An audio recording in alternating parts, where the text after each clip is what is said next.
por su contenido, la siguiente emisión pudiera no ser apta para personas sensibles ni menores de edad. Sugerimos su discreción antes de continuar escuchando.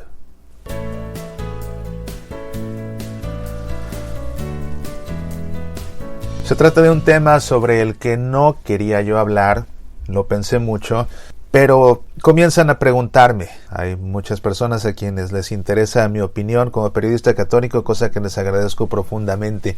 No quería yo hablar del tema porque es uno de los temas más vergonzosos en la Iglesia Católica, en Estados Unidos, en la Iglesia Católica Universal.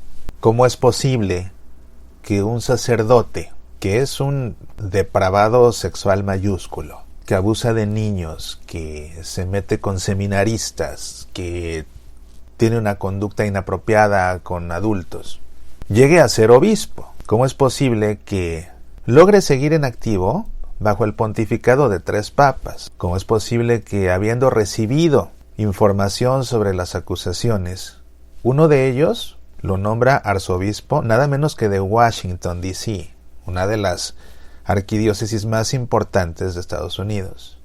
Y no solo eso, después lo crea cardenal. Se trata de Juan Pablo II.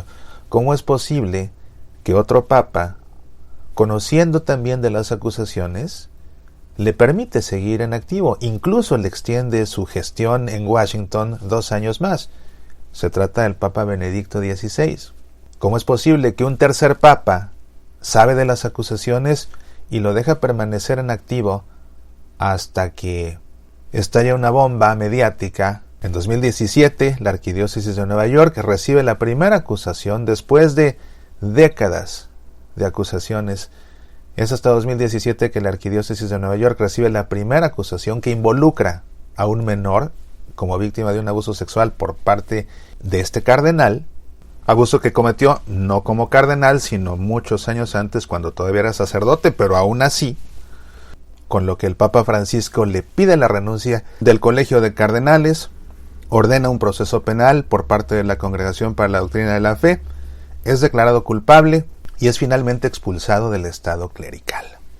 Se trata de Theodore McCarrick, nacido en 1930, actualmente tiene 80 años de edad. Fue ordenado al sacerdocio en 1958, con una gran trayectoria, sobre todo como obispo, un hombre con una gran capacidad diplomática, que incluso llegó a colaborar en temas delicados de diplomacia con la Secretaría de Estado de Estados Unidos, un hombre carismático, que colaboró muy de cerca con Juan Pablo II en varias ocasiones, pero que resulta tener una vida doble en la que abusa de menores, de seminaristas, de adultos, y que abusa no solo de forma sexual, sino también que abusa empleando su poder. Con una habilidad impresionante para engañar a Juan Pablo II, para mantener en el engaño a Benedicto XVI. Ya está muy grande cuando el Papa Francisco comienza su pontificado, de modo que vuela bajo en los radares del Papa Francisco, que no le presta mucha atención, porque tampoco se le informa mucho acerca de él, hasta que finalmente sucede lo que tenía que haber sucedido mucho antes. Es un tema complicado, es un tema que definitivamente es vergonzoso. Es increíble que esto haya pasado. ¿Qué se necesita para engañar a 2 papas y pasar desapercibido por un tercero por algunos años?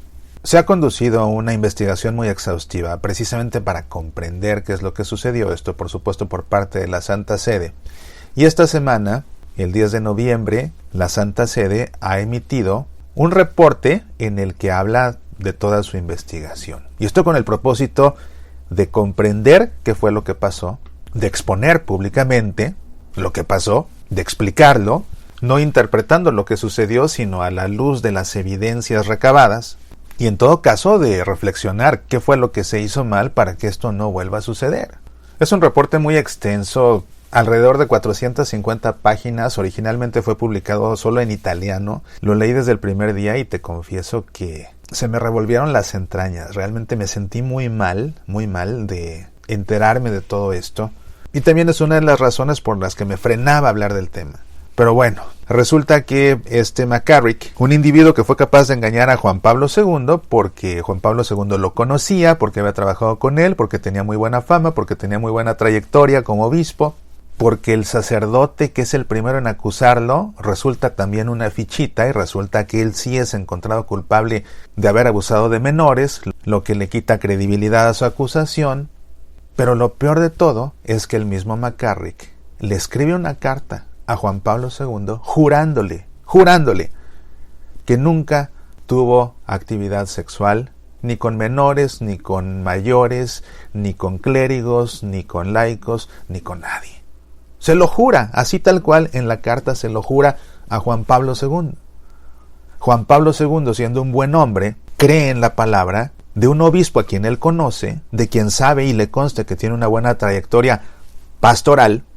Además se lo jura, ni siquiera se lo promete, se lo jura. Pero además Juan Pablo II tuvo la experiencia en Polonia de ver cómo el gobierno comunista una y otra vez intentaba desprestigiar a sacerdotes y a obispos, sobre todo a sacerdotes y obispos de muy buena reputación y con muchos seguidores, a base de calumniarlos y a base de imputarles también todo tipo de conductas inmorales para arruinar su reputación o para intentar hacerlo. Siendo la experiencia personal de Juan Pablo II que existe este tipo de calumnias para desprestigiar autoridades eclesiásticas, con el juramento de McCarrick, con la experiencia personal que él tiene con él, le cree a McCarrick, lo nombra arzobispo de Washington y luego lo crea cardenal. Todo esto se cuenta y se explica en este reporte. Es un tema sobre el cual vale la pena reflexionar indudablemente. Pero el espacio que tenemos en Semillas para la Vida no nos da para analizar esto a fondo. Necesitaríamos dedicar una serie y honestamente este tipo de temas, pues sí, informarlo, mencionarlo está bien aquí en Semillas para la Vida, pero dedicarle una semana, la verdad es que no. Por eso es que mejor te invito a que la tarde de este viernes 13 de noviembre, a través de Facebook Watch, veas una transmisión especial en vivo en la que analizaremos a fondo este reporte, lo analizaremos con detalle y también reflexionaremos al respecto. Vamos a revisar a fondo el documento, este reporte McCarrick de la Santa Sede. Vamos a reflexionar qué fue lo que restó credibilidad a las acusaciones que por décadas se enviaron. Vamos a reflexionar qué medidas ha puesto la Iglesia ya recientemente para evitar y combatir y frenar el abuso, sobre todo el abuso sexual de miembros del clero. Qué terrible tener que estar diciendo esto, y no solamente del clero, sino también de obispos. Ya se han habilitado líneas de comunicación desde hace un tiempo en que es posible hacer una acusación cuando concretamente se trata del abuso de un obispo. Parte del gran problema en el caso McCarrick y parte del gran problema que se enfrenta es que la mayoría de las acusaciones suelen ser anónimas, por múltiples razones. ¿A qué se debe que se envíen tantas acusaciones anónimas? ¿Y cuál es el problema que las acusaciones anónimas representan para las autoridades de la Iglesia? Pero también que tiene que tomar en cuenta la autoridad de la Iglesia para comprender y para evitar que las acusaciones sean anónimas. De esto también hablaremos en esa emisión especial. Si estás suscrito a Semillas para la Vida en Facebook, pon atención para que no te pierdas el programa en cuanto salga al aire. Si te lo pierdes en vivo podrás ver su repetición, y si no estás por alguna razón a estas alturas de la vida registrado a Facebook, puedes ver el programa repetido en YouTube a partir de mañana. Ahí le daremos cobertura a este tema con extensión y dejaremos semillas para la vida para mejores temas. Soy Mauricio Pérez, estas son Semillas para la Vida.